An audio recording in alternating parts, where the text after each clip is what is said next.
Hello, you're listening to Inside iOS Dev, a show about real-world iOS development, here with your amazing host, Andrew Rohn. An incredible Alex Bush. Today, we're going to talk about singletons, how much Alex loves them. Oh, man. I hate them. Singletons. Singletons are, if you don't know what they are, they're have quite the reputation. They're infamous. They're a design pattern. They're actually a design pattern from the famous Gang of Four book, which is this famous design pattern Bible. book, the Bible. Basically, singleton is, if you just want, just kind of in simple terms, if you just want one instance to an object, like just guarantee that you have one instance of an object, you implement the singleton pattern. That's pretty much it. And you can think of Apple has quite a few in the APIs that provide us, like NS user default standard Default. Or so there's NS notification center, default center, And there is a user defaults, standard something. Standard user default, something like that. And they both give you access to the singleton. So you've seen them.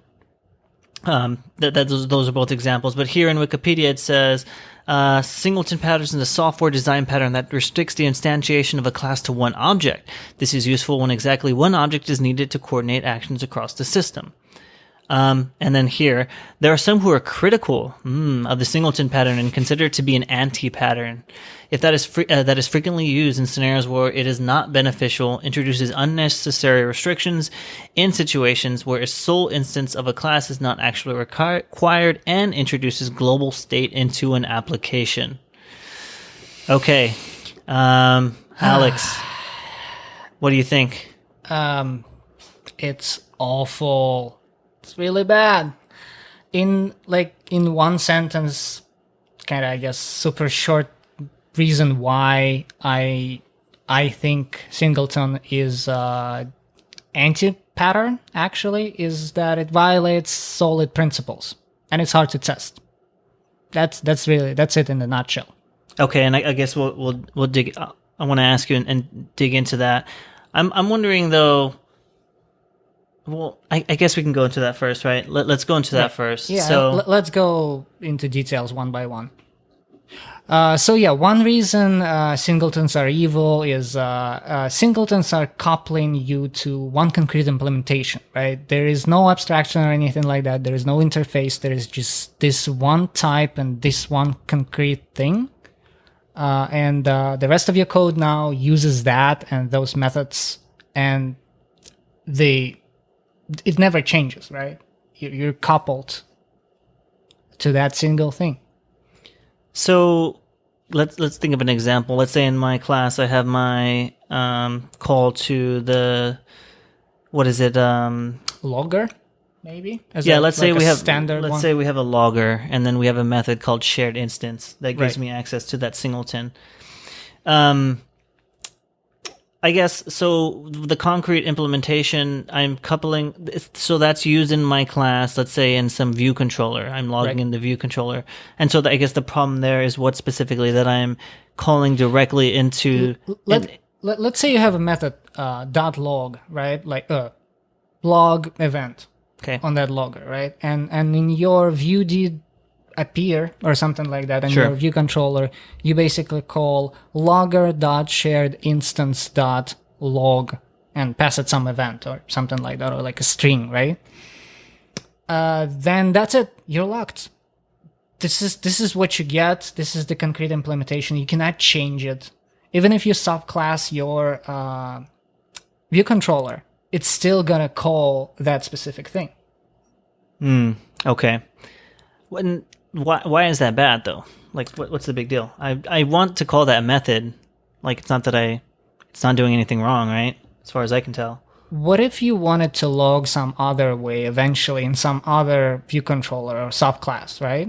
What if you want to log it not to disk anymore as it was before, or whatever it was doing, but now you want to send those logs up to the through network to your server? That's it. You can't. Right? I'm coupled to that concrete implementation. Yeah. One thing that I was thinking of earlier is couldn't I just make the singleton conform to some protocol and then inject the singleton in the initializer of the view controller, and then now I can just change out the singleton on the outside and change the implementation, because I could just have a different logger conforming to that same protocol, and they're both singletons because they're both just going to call shared instance before they're injected. What's wrong with that? That helps. That alleviates some of the issues, but at least in the sense of, as far as your view controller concerned, right? Now you decoupled your view controller from that shared singleton instance. The problem is then now the rest of the code that calls your view controller's constructor is still coupled to that specific shared instance. It's better, yes, obviously this is way better, but you kind of pushed the problem under the rug a little farther from yourself, but it's still there. Okay, fair enough. So another issue with singletons is open-close principle violation. Essentially... What is open-close really quick? So an object or a type, I forgot how it's phrased, gotta be open for extension and closed for modification, right? Essentially, the idea here is that when you use a singleton, you're sort of, it's back to coupling, right? You're always coupled to this specific implementation, and you cannot, if you change that particular implementation of that logger, let's say, you might have unintended side effects across your app and bugs in other places that use the same instance, right? The same thing, just like your new piece of code that you're writing. Again, with the example of logger that was logged into disk, and now all of a sudden this one particular place in your app you want to log to over the network through HTTP. Like if you change that singleton object to do that, a login through HTTP, now then everywhere else where it was used, it's going to be logging over HTTP, and that might not be necessarily what you want.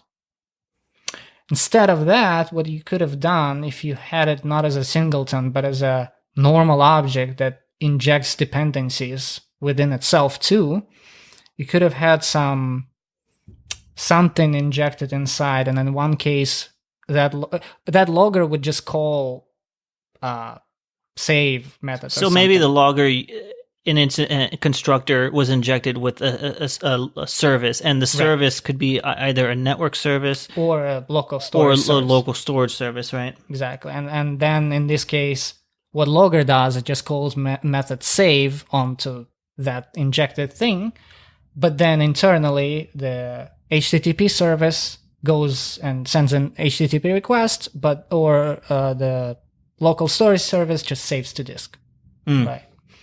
But then in this case, it's open for extension, but closed for a modification. Right. You're not changing the actual internals of the logger. You're just creating this new network service class and injecting that in, and therefore you're extending it's the behavior of the logger without actually, it's open for that extension versus, changing the internals. Right.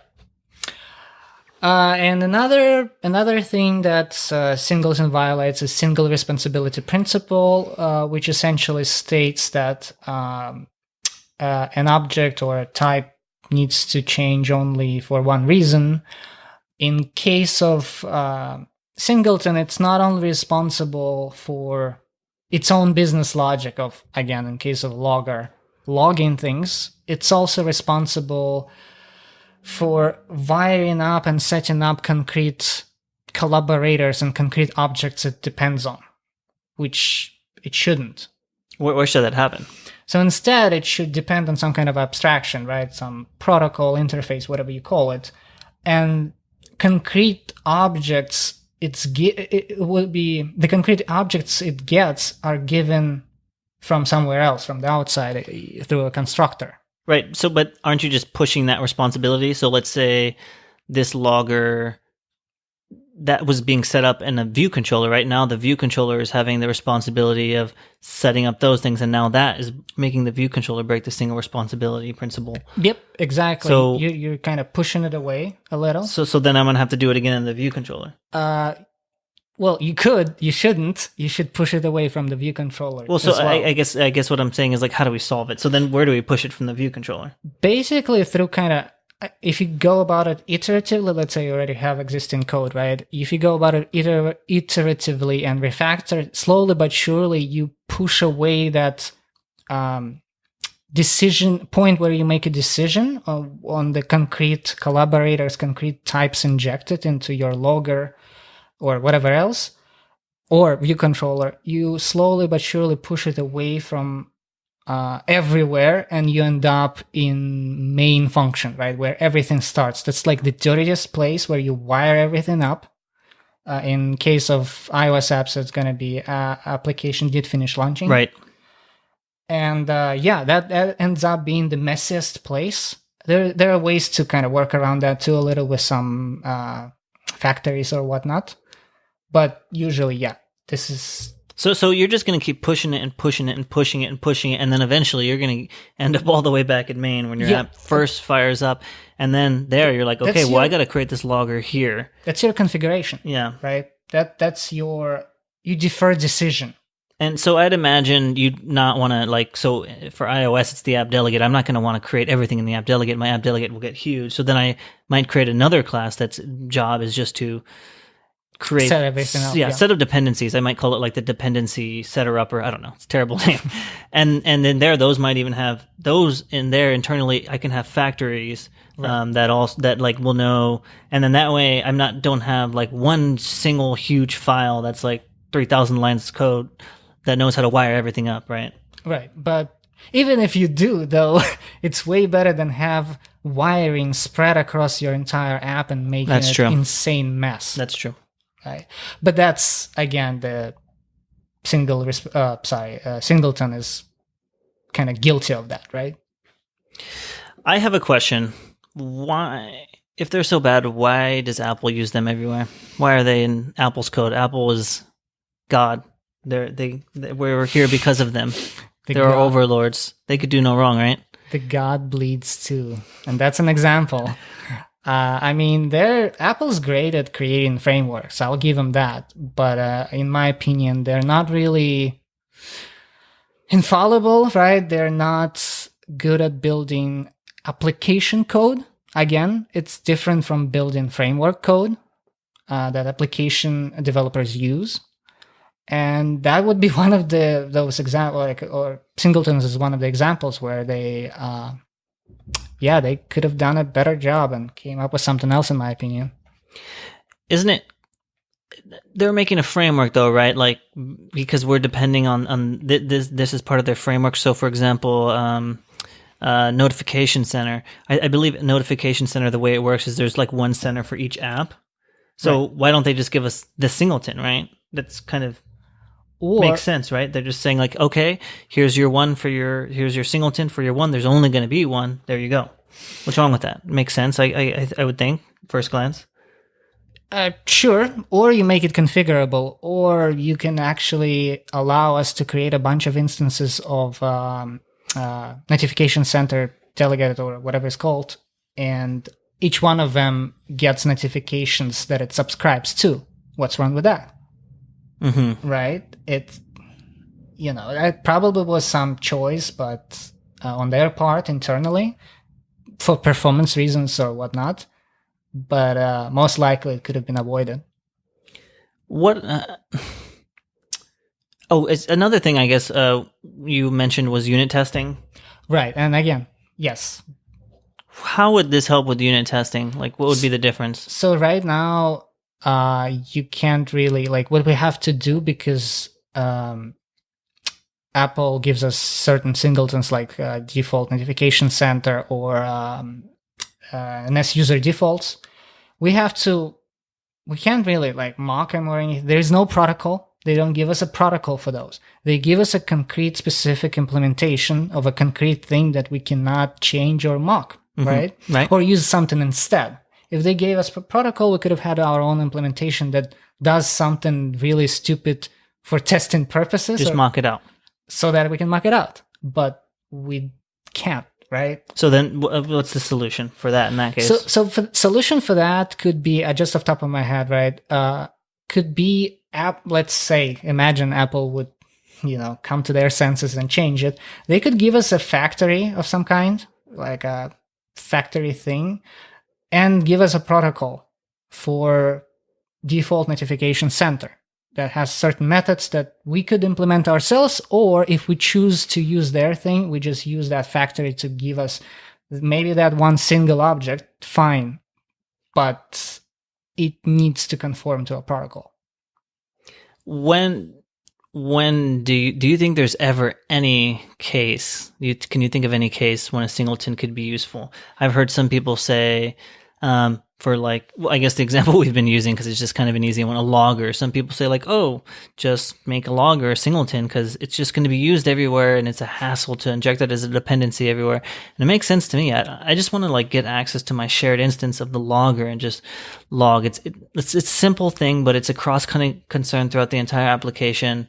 I don't know, that's kind of one where I see okay, maybe that's a reason why I could do it, just a convenience thing. I don't know, velocity. Let's say I'm a startup and I don't want to do, this perfectly architected code. We're worried about getting features out. We're worried we're going to survive the next 6 months to a year. Maybe in those cases, a singleton would be okay. Is it the evil balance? You're kind of balancing business needs. I would ask a question. Do you want your business to live 3 months or many, many years and be healthy? If it's the latter, then probably you're better off using good design patterns and not using singleton, so that you can evolve your code and not shoot yourself in the foot and actually paint yourself in a corner eventually where you cannot move because you have a bunch of singletons and everything interdependent and connected and nothing is mockable, testable, or open for modification. I would say, just that's why I don't see any possible scenario where a singleton would be a good idea. What about a class that's not necessarily a singleton? It just has a bunch of static or class methods. This is the worst singleton implementation ever. That's the evilest singleton possible. Well, Explain. I don't understand why. You don't even have, in this case, you don't even have an instance to inject if eventually you come to your senses. This is just a global, basically it's a glorified global collection of global methods. That is the coupling to the maximum level, right? That just breaks everything that's good about design patterns. Alex actually has a tear rolling down his cheek right now.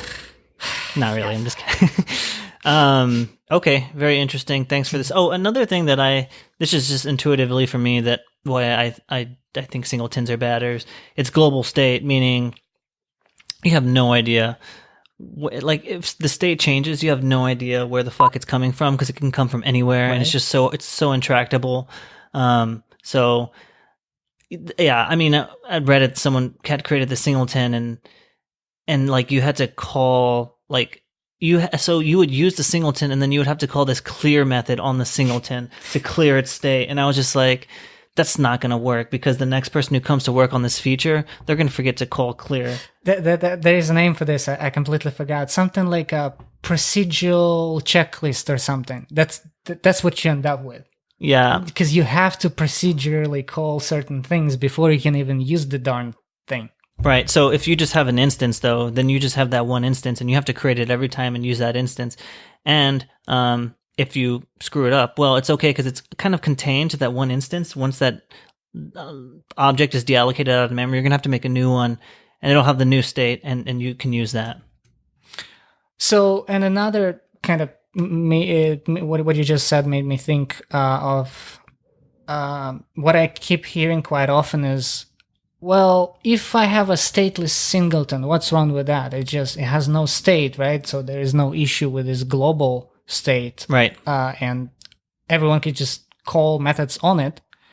But then by the same logic, what's wrong with having a bunch of instances of that object? If they have no state, then you could just call, can have million of them, right? Right, makes sense. And call those methods that don't have any mutation and don't affect any state. Right, so yeah, that doesn't have to be a singleton at all. So again, yeah, right. That's why I think there is no case where you would want to have a singleton. Wow. I have heard one that maybe, like, let's say it's truly single, like a GPS on a device. It's physically one GPS on a device. What about there? I'm just poking here at this point. No, right? But same thing, right? You just, instead of having it as a singleton, create a single instance of it as you wire everything upon your application launch, and then use that instance everywhere. But you don't need a singleton. Just use a single instance. There's a big difference. Okay. All right, Alex. Fine. No singletons.